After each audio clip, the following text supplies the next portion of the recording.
welcome to Nature's Neighbor. I am your host again, Melanie Blankenship, with a little bit of a change today because my co-host Josh is in Big Sur with a friend. I'm just going to say a friend right now. And he can't get to Paso in time for the show today. So I'm excited though because yesterday was a big event and I got to hang out with a lot of really fun neighbors and community members.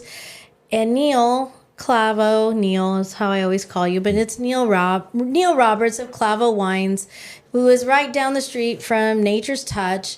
You know, we've been neighbors for many years, and just excited because I was like, "Hey, Neil, come and be." When I got the text from Josh that he wasn't going to be on time, I'm like, "Come and let's do the podcast tomorrow." You know, I'm always here for you, and you are, and that's exactly. And you know what? It could not describe the neighborly. I mean, you and I are friends. We've known each other for years.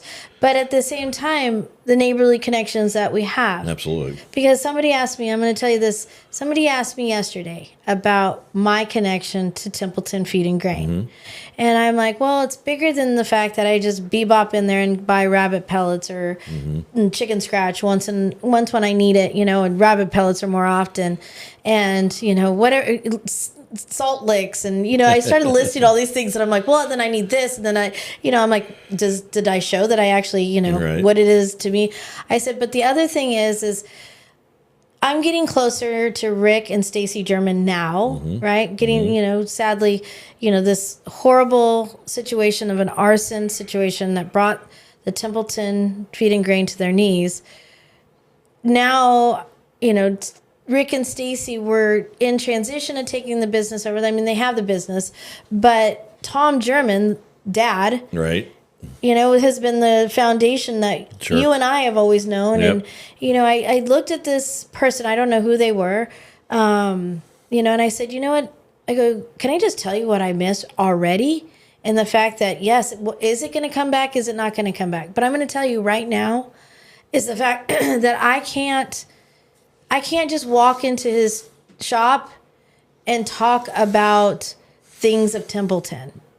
The knowledge that man carries, the experiences that he shares. Right. I'm grateful that you and I both are Rotarians and we get to see him every other Tuesday. And, well, is that going to cost more than $20? You know, I cannot tell you what an honor it is to sit at the table with Tom German in our Rotary group, and let alone any other community event that takes place. He's there. Right. But at the same time, it's like, I miss them to the bottom of my heart with them not on Main Street. Absolutely. And, you know, to the arsonists, if you are listening, I don't know if you're listening. I know you're a minor, but whatever. I'm going to tell you, you took a lot from us. Not just the building, but you took a lot of the soul of Templeton away. But the spirit's still there. Oh, did we or did we not prove that yesterday? Right. It was amazing. Yesterday's event, the Templeton Feed and Grain Revival. I mean, yesterday was one day. Yeah. Friday was another day. That sit-down dinner. Nothing like driving down Main Street, Neil, and seeing that white tent and all those tables and all those people in a sit-down dinner where the granary used to be, the storage facility used to be. I mean, you were a part of the committee. You were a part of putting it together.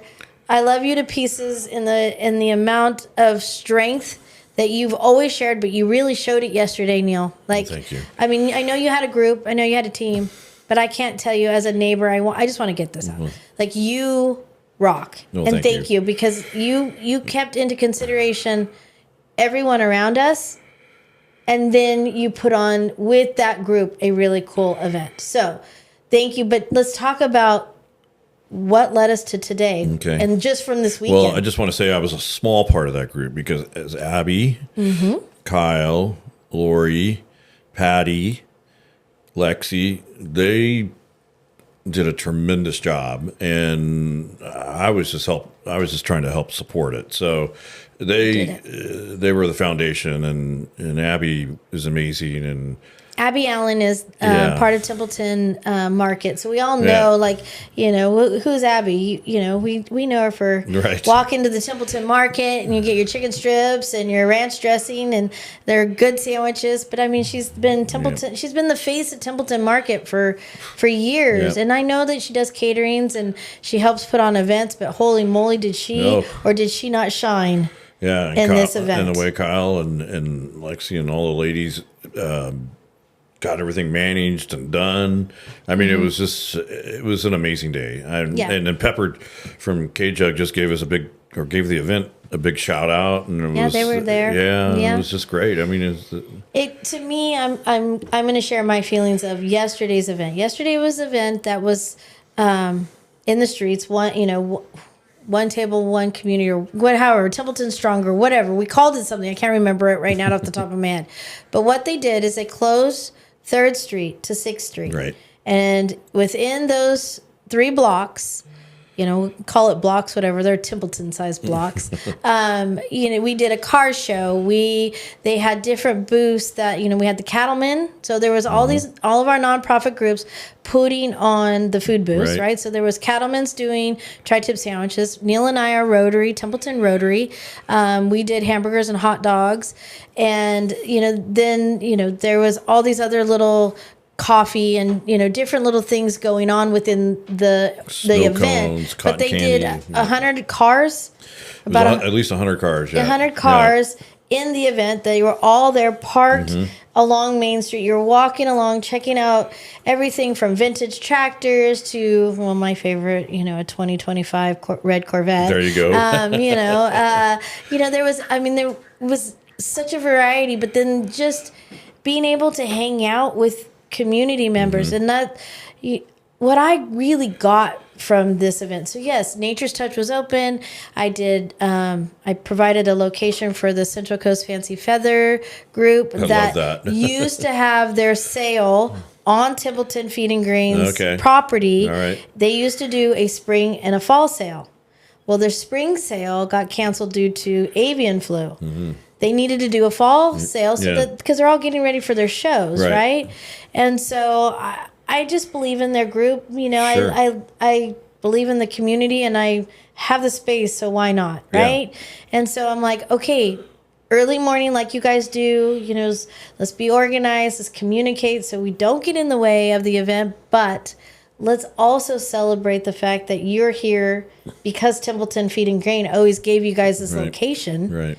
And here I am. I gave them a location, Templeton Feed and Grain, a location to do a pop-up to sell the product that they saved. I'm going to give Central Coast Fancy Feathers a location to do their sale, right? We're community. This is what we do. And super fun. I mean, I'm a poultry lover. I'm an animal lover of all sorts. How cool was it to walk around in my parking lot and see all those people and all those chickens? And I did come home with some that I really didn't eat. But, and then I had a couple other farmer groups that just, other businesses that popped up with me that just to be participating on the property in this event, because we were the gateway of that event. And I think, you also were right there right after the tragedy, and you open up your parking lot so they had a place to sell their stuff, and I think that's tremendous. That just shows what community and what you are to the community, and tremendous. And I think that and I think just yesterday just made that happen. Just showcased it because it's not just me. Like I do things, but I have so many people stand side by side with me. Wendy Dow. She is my true, really good friend. And I laugh because I'm like, people only knew, I don't know it all, but I know a lot that she doesn't disclose of the amount of work that she does to make things happen. And Saturday, what did you do Saturday? We cleaned recycle bins and trash cans.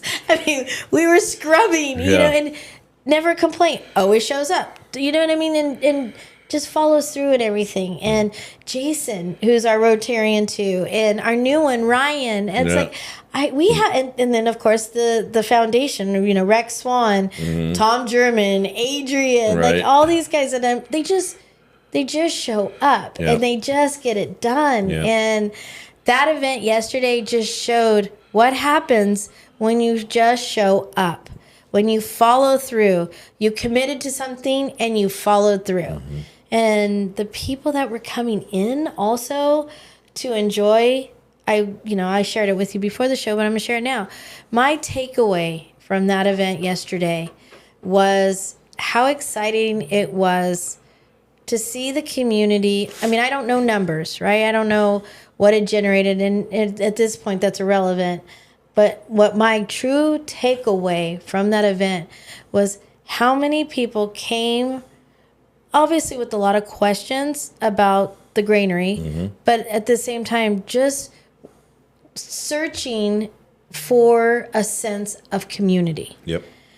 And it was whether they supported Templeton Feed and Grain before or not. It wasn't even about the actual business. It was the fact that what that business formed, the coalition of community members that used to farm for them and supply locals with the grain. And, it was, people want that. And people want us as business owners to, that have been a part of the community to survive and to thrive. And I really felt that yesterday. And I haven't felt it in a long time. And I felt it yesterday. We have a special place in Barrel House and Margarita Man and all these people, the bands and the music. Everybody was so good. Everybody donated their time without charging anything, which is amazing. And I heard that people were, when they were buying the hamburgers and hot dogs, they'd say, "Oh, you want change?" And they just say, "No, just keep it." Yep. Is that, they did. That right?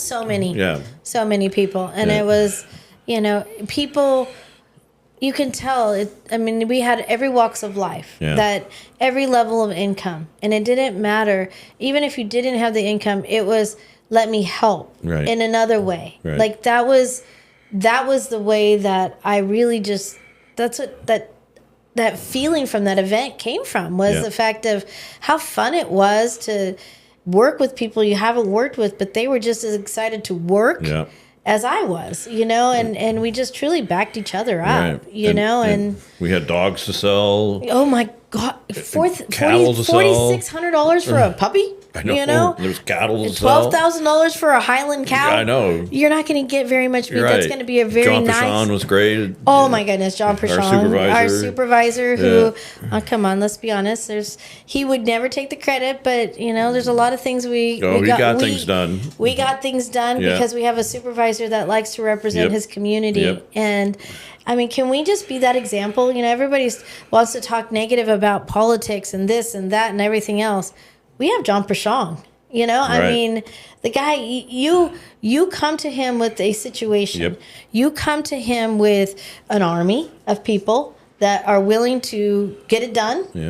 Look what happens. I'll make it happen. We'll make it happen. But he does it in a way that's legal and precise, but it's the community doing it. It's a community doing it, and he believes in the community for sure. Yeah, and it just really just showed in both events, and both, they did that dinner on Friday where they did a sit down, beautiful. I didn't attend, but I heard the food was amazing. I heard that it was, I didn't eat, but I was working it, so. But I heard the food. You didn't get any samples? No, I didn't get any samples. But that's okay. That's for the people that were there to support us. So. And I heard that the auction and all that was well attended and well supported, and it was a beautiful night. It was a beautiful night. I mean, again, isn't that why we live here, Neil? Like, we've had so many beautiful events, years past, and it's always been those ones that the weather was perfect, community was pulled together, and you said Kyle in the name. I mean, we can never forget that Kyle and her sister Chris, who's the Paso City Council now, they put on the Earth Day Food and Wine Festival for how many years? And you want to talk about a fun event? It's the same. It did have a Kyle stamp. This event had a Kyle stamp because it was very well organized and just put together well. And her husband Moose too. He's a worker, that guy, man. I think he knew what he was getting into when he said "I do." He has no excuse. Okay. So he could be like a Clint. Like my husband was there. There you go. He was there yesterday. enjoying the grandmothers, whether it was his mother or my grandmother. Right. You know, he was sitting in the middle of them enjoying the event, Cool. right? And somebody asked him about, you know, oh, I don't ever get to see you, or, you know, I see Melanie a lot, but I don't see you very much. He goes, I got important things to do. I got to take care of these two. You know? That would be Clint. Yeah. A man of few words. He's a man of few words. And it was so cute because he was like, you know, his own mother and my grandmother. It's like he had the most important job ever. Right. You know, and at the same time, I mean, I couldn't do what I am doing without, you know, his support and his muscles. Again, that's who we are, though. Like, we all know what we can do, and we don't have excuses. We just show up and get it done. And you were that person also in this. Like, you can't say you're one of me. Neil, I saw what you were doing yesterday. Yeah. But there was a lot more people that did a lot more things. Yep. And Jeff English was a big part of it. But I can't thank you enough. Club Car and Joe Daniels and Taylor and Sierra English and there's just so many people. Jeff English, all of those guys. I mean, they Devon, Ponderosa. They umbrellaed that to make it happen. Yeah. So. Yeah, you know, people are saying, "Are we going to have any more?" I have to tell you, you know, to think about, you know, how much people gave to put that event on was just amazing. But at the same time, if you actually know how to put those events on and how lucky we are to have it. I mean, I would do anything if we could do it more often. Absolutely. But I do know cost analysis very well, and so if you got to attend it, most people are feeling the same way. That I mean, the feedback that I'm already getting is exactly the same way I'm feeling. It was you know, walk on Main Street. So I'm coming 3rd Street, headed south. Okay, so I'm headed towards 6th Street, going to our Rotary booth, which was over by. In between Remax and Sotheby's Realty's building, directly across the street from Templeton Feed and Grain. Okay, for the people that did not attend, I'm just telling you where it's at. But the moment you walk and you're headed south down Main, and you look up, and there is that big, beautiful American flag. Right. Like, call it whatever you want. The size of that flag and the way it was flying in the sky, perfectly centered over Main Street. It's giving me the chills again, just thinking about the feeling that came over me when I was just going to walk to work the booth. And I was like, and then to see all the old cars and new cars parked the way that they were set up, right? They're all parked facing this way, and that flag. I mean, it's just, you can't. Pretty amazing when they just started playing Old Banner, right? Yeah. Oh my God. I literally wanted to cry. Yeah. It was so full of emotions. Emotions because of what that event was about, right? Like, you know, God help me if something like that ever happened to me. You know, and I fear it. Every event, every situation in Templeton, I fear it because of the hoodlums and the you know what I'm going to... Traffic is a problem. You know, bad behaved human beings are a problem. And, I mean, the list will go on. And being a business owner, being a property owner, having to pay for insurance is terrifying right now. And it's not getting any easier. And then to see what happened to Templeton Feed and Grain, that's a fear of all of ours, right? But... you know, we're going to figure it out. We're all going to support, and we're all going to be there for them. But just to see the community come out and love and support for them, I mean, you and I could only dream of something like that, you know? And we're going to move forward. And I mean, Kevin, I can't forget to mention Lexi also. Who's Lexi? I don't know who Lexi ran, like, the auctions and stuff. Oh, yeah. Okay, and Kevin Hammers, who did a ton of stuff, just getting the site ready and stuff. And ABI... of course, what all they did to help the Germans get the cleaned up and everything. It's just so many people to thank, and it's just an amazing community. Yep. No, and it's just showed Just in, we're guesstimating on about 5,000 potential people that attended. That's a guesstimation because it was at times right before it got really hot.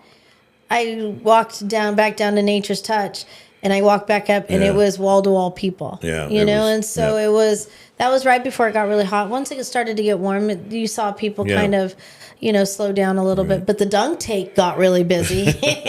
Yeah, there were supposed to be like people in the dunk tank, but the kids took it over, which is. And I heard, I didn't see this, but I wish I would have saw it. That one sister and brother, she couldn't get him dunked with the ball, so she just went over and just dunked him with the paddle. I would have done that. I would have done. I have a brother. I would have done the same thing. Because he would have been sitting there talking smack. because I wouldn't have been able to hit the target. Right. So I would have just walked over there and pushed it just to get him wet. Yeah, right. And for how warm it was, I'm sure that people really enjoyed getting wet. It was fun. Yeah.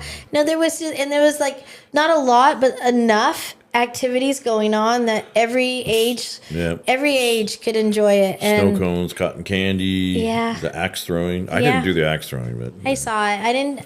I was busy flipping burgers, selling burgers, and handing out food, and so I didn't really get to do very many of the activities, which is okay because I enjoyed seeing people I haven't seen in forever, and having conversations that you just don't get to have when you don't have gatherings, and I really realized that's about Templeton. We don't have that connection like we all used to. I mean, I used to see you more often than I get to see you now. And but now you see me all the time. Now I get to see you because we have to both be Rotary, but at this, or have all these big events. And I'm like, Neil, what's going on?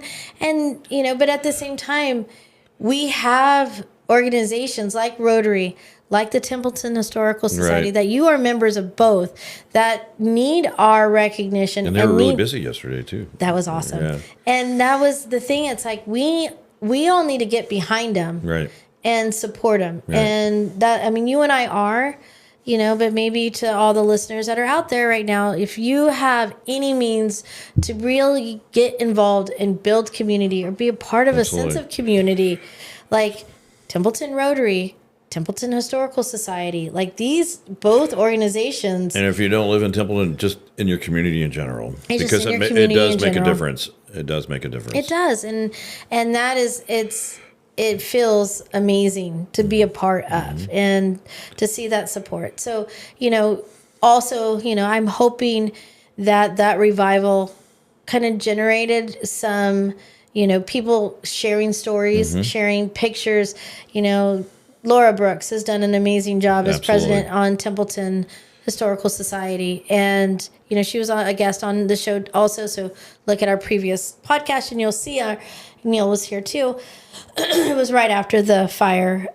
So right after 4th of July. But, she was talking about really getting in and cataloging stories and pictures and stuff. So I hope that's going to happen. Good, because that's, I feel like that might be where our disconnect is that we've become a society that we aren't communicating well, and we've been disconnected from our stories and our plans.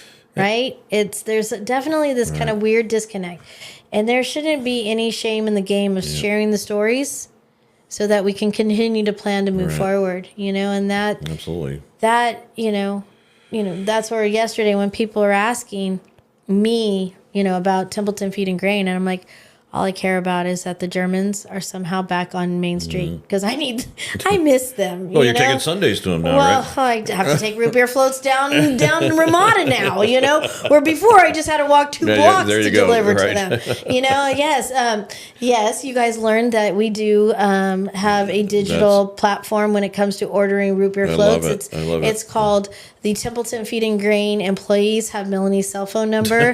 Melanie, I need 5 root beer floats to Templeton Feed and Grain. All right, guys. When I have an extra staffer, I'll be down. Okay. Again, doesn't that explain who we are? Yeah. It's like, guys, I'm going to be after 5 o'clock. Can you leave a bag of rabbit pellets out and I'll pay you tomorrow? Yeah. Like, that's who we are. How many communities do that? How many people do that anymore? How many people do that? I said today, there's somebody that called me and they are from out of the area. And I'm going to tell you what they said because it took my breath away. They said they came here a couple years ago on a vacation wine tour, right? Mm-hmm. And they enjoyed it so much they had to come back. I'm like, oh, cool! I'm so happy you're back. And they're like, no, it was because of you. We are coming back. Very cool. And they're like, we love your store. We love your story. We wanted to come back into that community because we were there for wine, but you gave us a whole other vision of that community. And we didn't have enough time to do all the things you told us to go and see while you were there. And the love and the passion that I shared for my neighbors and who to go support and why to go support them. And this, and they called me today to tell me they're going to be here tomorrow. That's cool. And I'm like, at the same time, you know us, Neil, like we just talk about what you and I deal with in a day. Yeah. And I forget that so many people don't have neighbors like you and I are and do, And I think it's important that the future generations know the past, and I think that's what you're really good about. And I think that's what the community needs to, because future generations don't realize how important the past is because you learn from it. Yeah. Well, I can't avoid learning from the past when I walk around with my 90-year-old grandmother who is from Paso. Oh, that's cool. She's my proof that I'm fourth generation to Paso. And then my mother-in-law, they've been here since the 60s. See? And so she's been doing business in this community since then. So you can't avoid history when you have those two still present and still teaching. So I don't have an excuse, but at the same time, I know that people don't have that, and they should. Would I expect them to have it all? Maybe not, but at the same time, they need to have some, because I know my uncertainties in the next steps that I take, or my questions of being a wife, being a mother, being a business owner, being, my questions that I have in those life balances that I have to learn come from having conversations with people like my grandmother or my mother-in-law, but they also come from other community members like Rex Swan, like Tom German, and Adrian, and like I'm telling you, it's not just about age, it's experience. Yeah, absolutely. It's Tom German sharing the love that he has with his wife and what they've sacrificed and have done in order to keep their business going, and how it's not easy. No. It's not easy at all. Rex Swan. I mean, Casey's, Rex Swan's wife is Casey. She was walking around and she's popping off things yesterday, making me laugh. But how cool was it, the fact that Rex had all three of his children and some of his grandbabies at that event yesterday. Oh, yeah. I saw Ben and... So is that somebody that we, again, an example of somebody to learn from? Right. He has so much to share. Absolutely. And that's honest. Like, that's what it's coming. It doesn't always have to be like that, though, either. Like, everybody has their own path. Everybody has their own walk.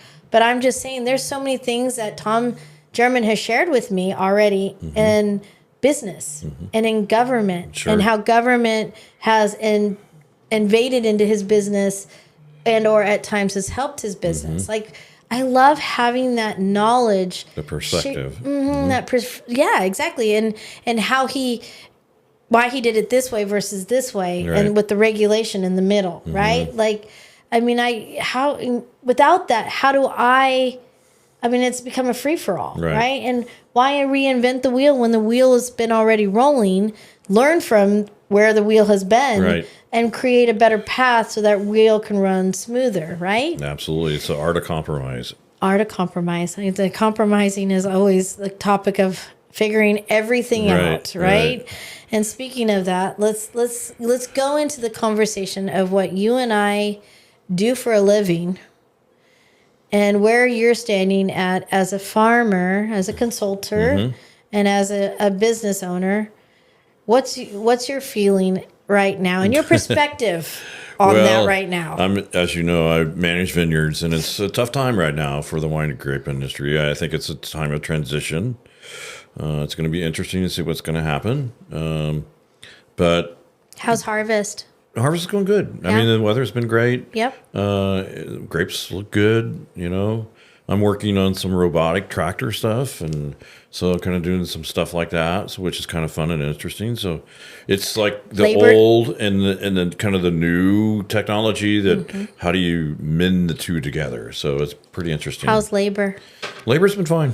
Yeah, good. Yeah. You guys went through a transition with immigration a long time ago. Yeah, it's been for what we're concerned with, it seems to be fine. So good. Yeah. That it's ongoing with all of us, absolutely. And then I think for all of us who choose to continue to be farmers, I think we have to have some kind of mental disorder or this burning desire to really truly see things come to fruition. Absolutely. Because that's why I'm like, why I put my love and sweat equity into it, because I know it's possible, right? I know the outcomes and the outputs are possible. Absolutely. And so that's... And we'll be positive too. And it will be positive. And that's, I had a baby cow. My mama cow had a baby cow on Saturday. So Wendy and I were at the Nature's Touch cleaning recycled bins, and Cody had just left. My son Cody had left, ran back home because he forgot his keys and ran back home. And I'm in head deep mud cleaning the recycle bins, and he calls and goes, "Mom, guess what?" And I'm like, "What?" And he's like, "Cow," which we just named her Cow because we have a thing about naming our animals. Cow had a baby, and I'm like, "She did?" So backstory is the mom of the cow had complications. So we ended up bottle feeding this cow. Well, this cow ended up being raised with our dogs. Oh, really? So we know that cow didn't really think she was ever a cow for the longest time. So she ended up running around, never going in a pen. Trying to keep a baby cow in a pen is next to impossible. She would run with the dogs. Well, the dogs took off in the back country, and they took the cow with her. So we actually one time thought we lost her. Well, sadly, she came back, and she was mangled. She had gotten either attacked by coyotes or a bear. And literally her will to survive brought her back to the puppies, right? My daughter and I found her with the help of Dr. Eckstein. Right. We sewed her back together. Wow. And put into the perspective that she wasn't going to be a part of the farm. She was always going to be that pet. She's haltered. She walks. She still gets out of her pen. Even pregnant, she was getting out of her pen. But then she broke out, got in the pen with the bull several months ago, and got pregnant. It was a very scary situation because we know the internal damage that she had. And so we didn't know if she was going to be able to give birth. And with the help of my son, we have a new baby girl, and cow is super healthy. I literally thought that she was going to lick her so much to pull all her fur off, because I've also never seen a mama cow so excited to see her baby. Oh, cool. So is this cow too? It's cow too. It's baby too. And I have to tell you, just to see the trials and tribulations of that life, right? Yeah. We put our love into everything of the soil to raise healthy animals and healthy plants, right? Well, even when you do that, sometimes things happen. Like her mom just could not give birth and nurse her, okay? Right. Like it was just not possible.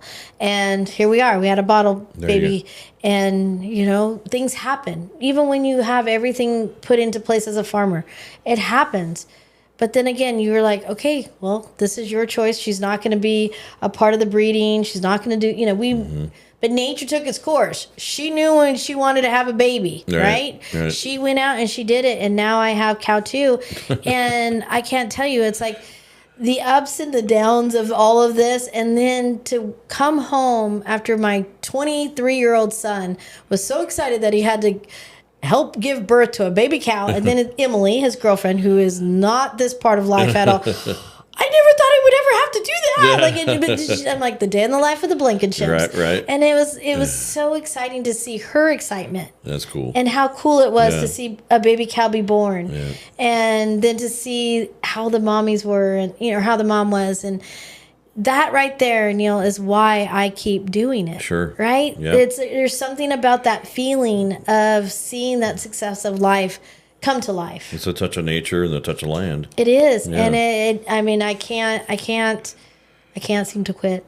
You know, at times I think I'm like, why am I doing this? Yeah. Who can keep affording to do this? Yeah.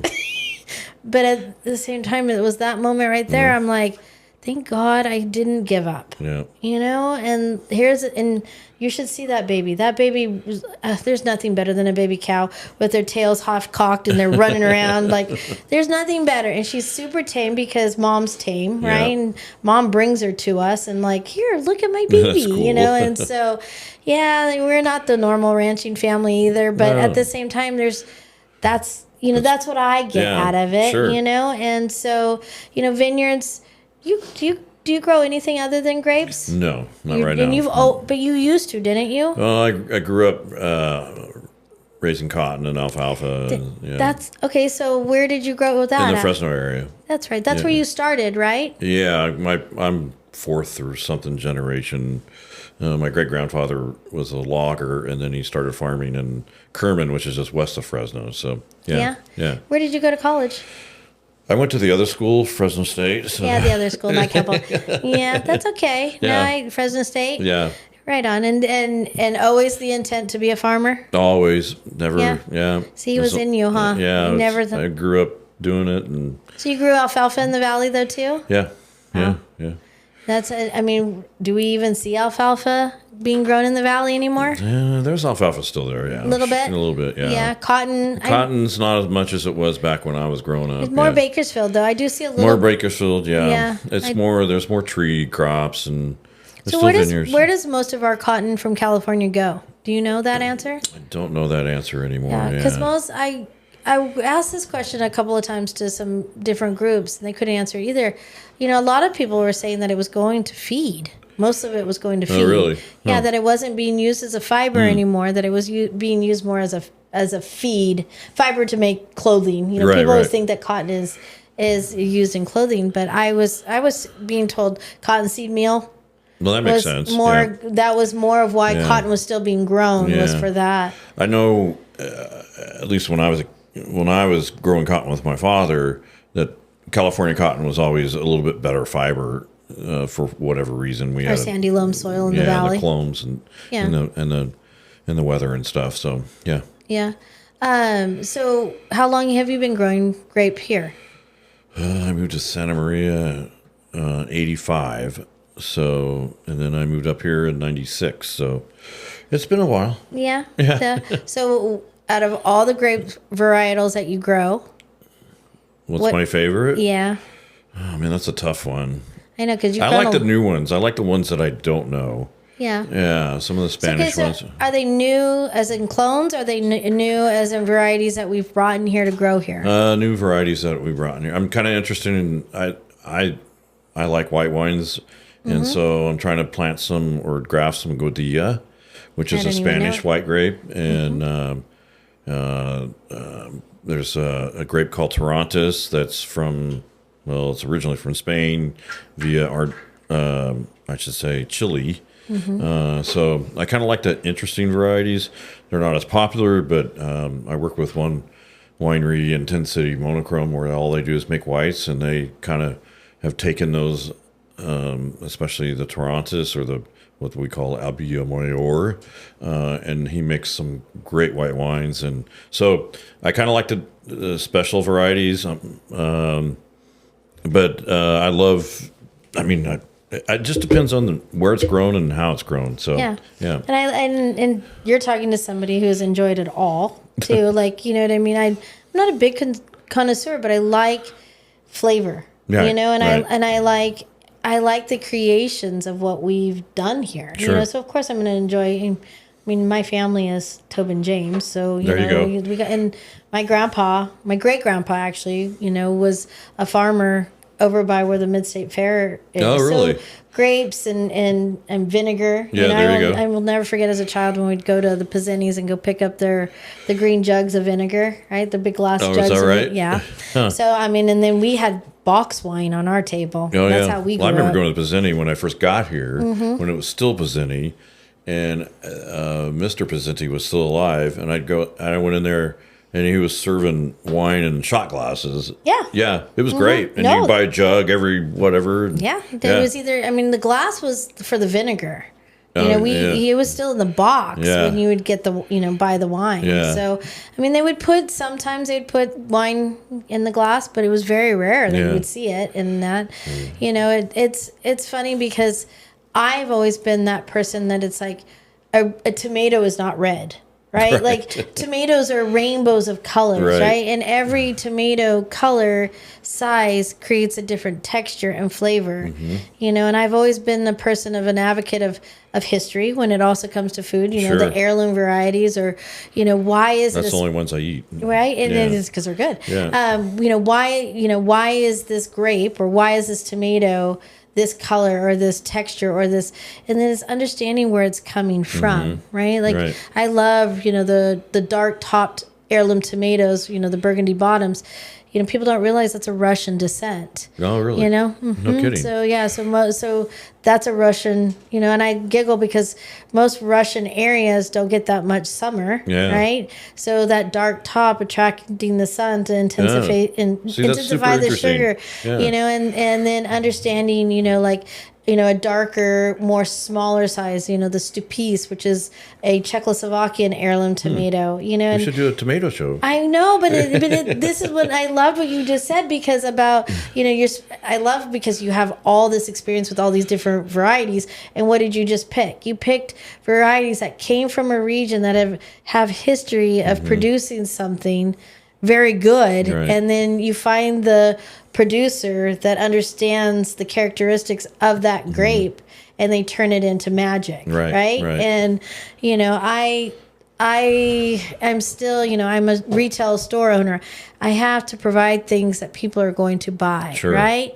But at the same time, you and I are artists in a sense because Absolutely. I enjoy producing things that the soil naturally wants to grow or the soil is going to allow to naturally adapt and create something so beautiful. Because that growing that grape that is coming from Spain, maybe through Chile, look at how it just traveled, right? It originated in Spain, probably came over in trade or came over with the family into Chile, then became naturalized and then came into Neil brought it into the United States. I'm just saying, you know what I mean? And it's like, but it's naturalized in everywhere it is, but it's still not going to be the same characteristic as it was where it was in Spain because we're different soil, different terroir, different climates. But the thing is the history. Look at the history of where it came from, and that carried it on. This is what you and I are just talking about in community, right?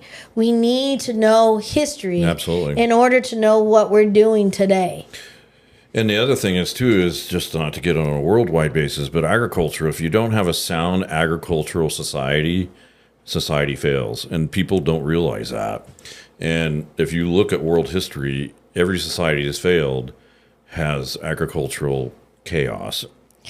Well, that's funny that you should say that because do you work with the USDA on a daily basis? Not on a daily basis, but I have worked with them. and I say that because working with him, you start to realize you're not the actual agency, the employment.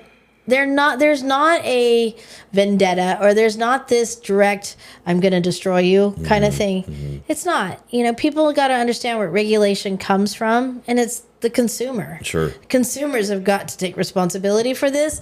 And the sad thing is but for all of us producers, to understand, like you and I both are farmers. Yes, we're business owners, but we're farmers. You and I can go out and grow some magic and amazing things to be able to consume as a society and in health culture. Right? But at the same time, now we have so much regulation and oversight. But at the same time, what does the consumer really want? Right. Because the consumer is going to drive that differently. Absolutely. But to have an agricultural based community is people don't realize that every level it brings positivity when it's managed and community understands and respects it. Not everybody needs to know everything you and I need to know to be able to get that to grow. Right. But at the same time, somebody like you and I who've been doing this for so long, let us teach you. Just like how I'm saying I'm being accepting to learning from my elders, or Right. and my grandma and my mother-in-law, the community of Templeton. That's how the community really needs to start reflecting on themselves and looking into their community and going, I need people that are going to teach us, people that are going to share with us. Just like what you just did with the varieties of wine, Neil, you need to get out there and share that. Because just the passion and just what you shared right there, people need to learn that, because it's not just growing grapes. It's not just, putting a bunch of vines and harvesting and making wine. There's so much to this that goes on. And it doesn't need to be always an experience. We don't need to have, wineries on every corner and wedding venues at every winery. We need the appreciation and the understanding of true agriculture, and the people that are holding on to the stalk or the seed or the root stalks that are going to be able to carry this on. Right. It's a whole ecosystem. It's a whole ecosystem, and it changes. And the thought of vineyards struggling right now, or grapes, and it's because it is that transitional time. What are we? Are we too big or are we too small? Right. The almond industry was huge here until they started growing them in the valley because they could irrigate them. And so, but could they? Look at them now with water. Well, there you go. And so so it's I think we're all in a transition, and we just find ways to adapt. But we have to have agriculture, because if we don't have agriculture, we don't have a sound society. So. And that's my opinion, by the way. And you're more than welcome to share your opinion, because that's why I love you, because I don't want you to ever not share that opinion, because we need both sides. We need a broader perspective.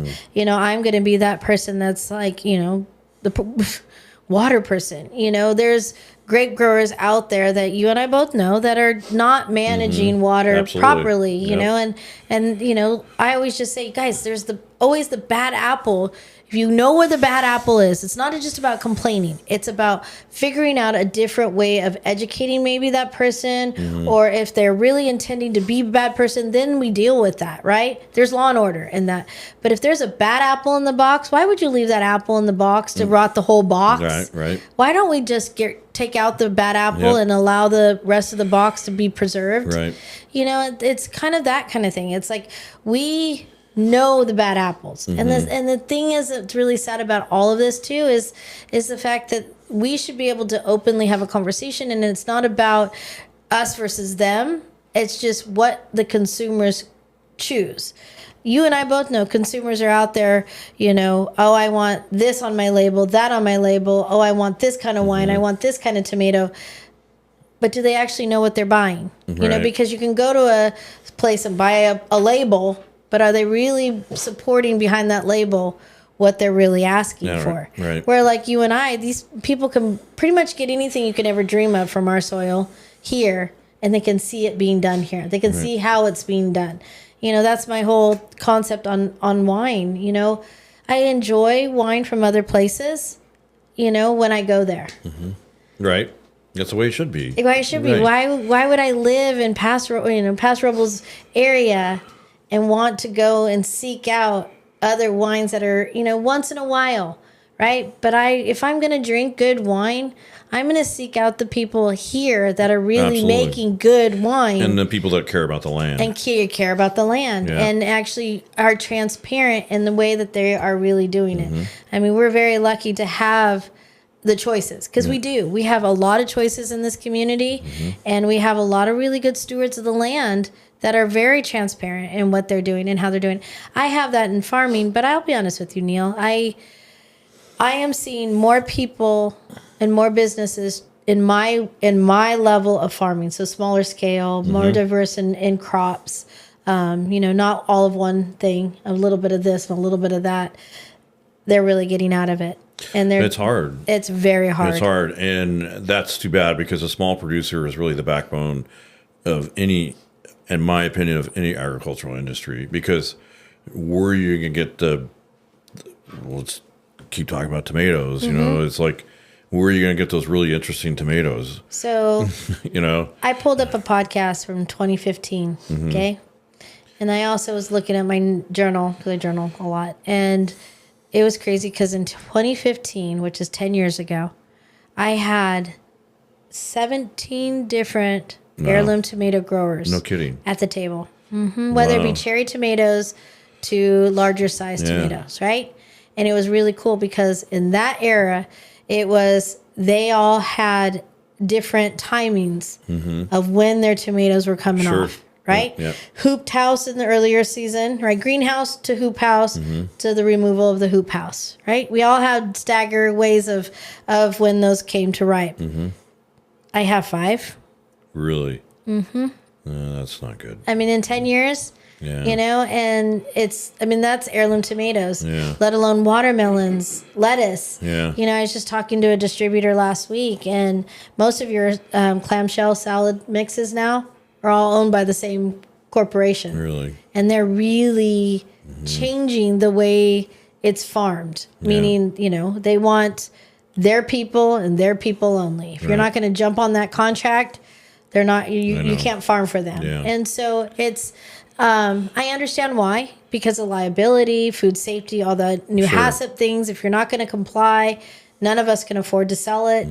I know that because I can't just have whoever on my shelf in my retail store. They have to have all the current compliances on their farm in order to sell in my store. Right.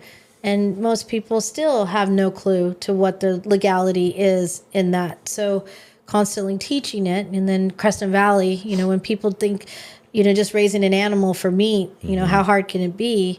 I explained to them, you need to understand what the website means with FSIS. Everyone, what is that? Food Security Inspection Services of the USDA. Right. What is that? Why do I have to know that?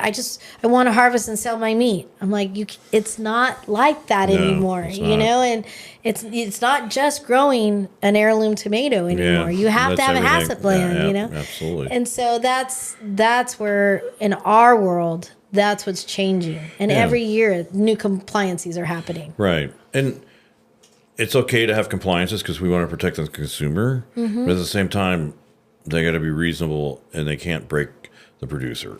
Yeah, and I get that. And it's they again, remember who's they? The government, right? And like I said, I don't feel that there is any conspiracy of they're out to destroy us. No. But at the same time, they're doing their jobs and their jobs have been voted in and their jobs are demanding of that.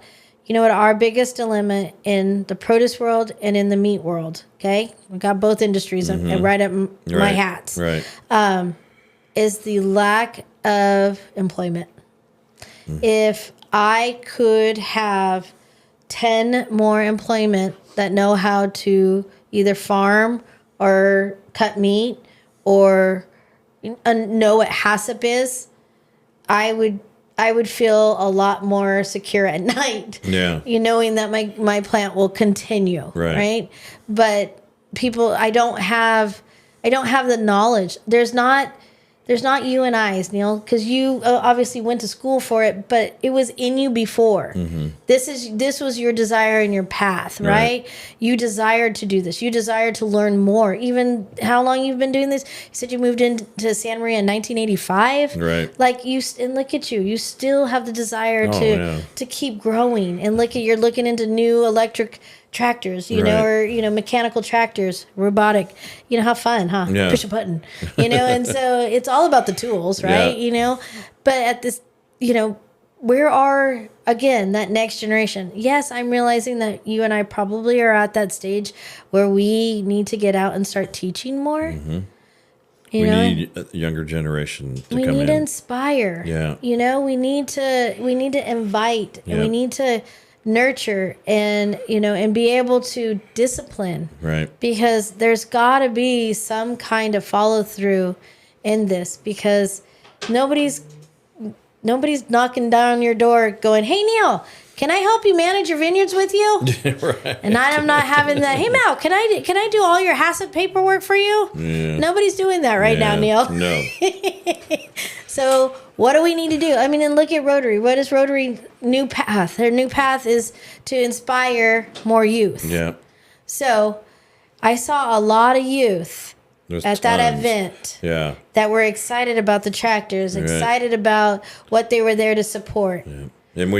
And we got to cultivate that. We have to cultivate society, that. And especially with what's going on in today's world, I think it's now more than ever, really. Mm-hmm. So, and I think, they need a good foundation, and we need to be those people. So foundation can start with a community example of what we did this weekend. Right. But at the same time, realizing we need more, maybe not as grand, right? But we need more of that. We need to bring our community in. Yep. And we need to be able to celebrate it. We need to discipline it. And we need to just grow from it. Because I'm devastated without Templeton Feed and Grain there now. Yep. I'm looking forward to the future and the hopes that they're going to come back and have a retail front on Main Street so I can walk in and talk to Tom German. We need to hurry up, right? Like, I miss that guy, And Rick going, oh, he just wants a hug, You can't beat that, right? No, and so, that's... There was a lot of hugging going on yesterday. Oh, my gosh. Could I have to tell you a story really fast, and then we're going to close this up. But I walked up to Tom, and he's like, oh, hi, Mel. And of course, gives me a hug. I'm like, I got a complaint with you, Mr. German. And he's like, yeah, what's that? I'm like, and I'm standing on the scale, right? Yeah. I'm standing on the scale. How come you're not out here all mad because people are parking on your scale? That's right. Yeah.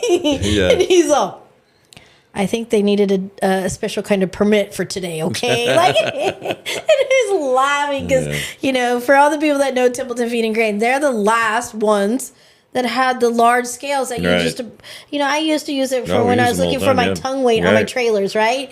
And we use it, and they're the weight scale guys, I actually use them to weigh honey.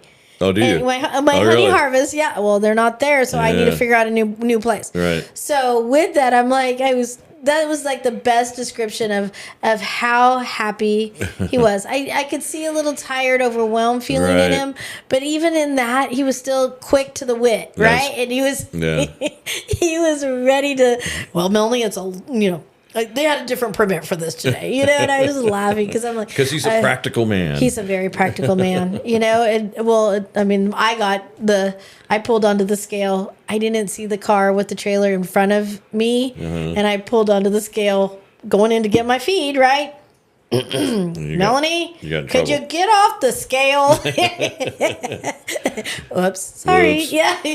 So, there's a little humor even in a weird and crazy time. But that event yesterday, and I just, again, from Nature's Touch, the Blankenship family, I want to thank everyone that put on this event yesterday and how well it was. And as a business that is on Main Street, and we have our situations always. It was very well organized, and I can't thank you guys enough. Well, so again, I think everybody did a terrific job, and we thank the community support and the sponsors that all oh my goodness, that was awesome. Yeah, and just everybody who contributed, which is the whole community. It was amazing. And I look forward to many more fun events, maybe not as grand, but many more. And I look forward to you and I continuing this conversation because there's always going to be something going on in Templeton. And I think... anytime you need a seat, I'll be here. I'm enjoying this every minute. So thank you, Neil, for your time in many ways than just in the studio. Thank you. Guys, we are coming to the end of this. We are back to normal, I think, whatever normal is, next Monday. Josh should be back again. There's my website. You guys can see all of our previous podcasts.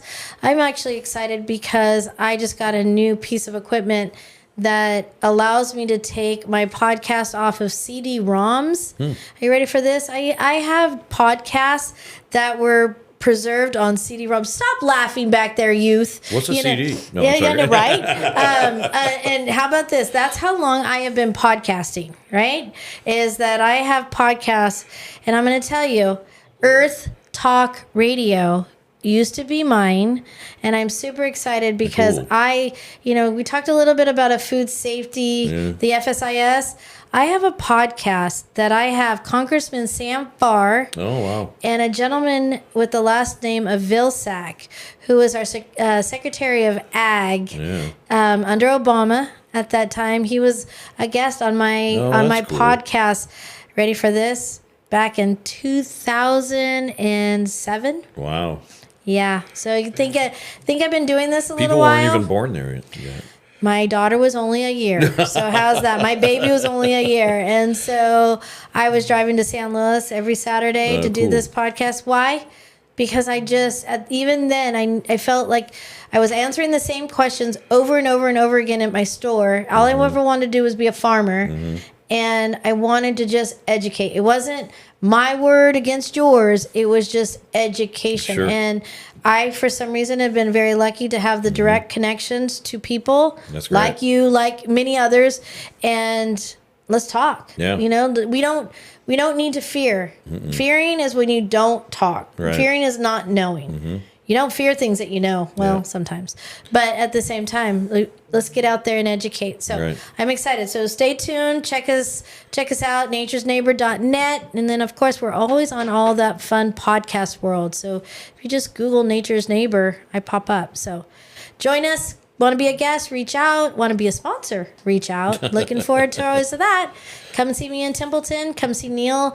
Literally just a block down south of Nature's Touch on the same side of the street. Come see Neil too. Clavo Wines. All right, guys. Have a very good week.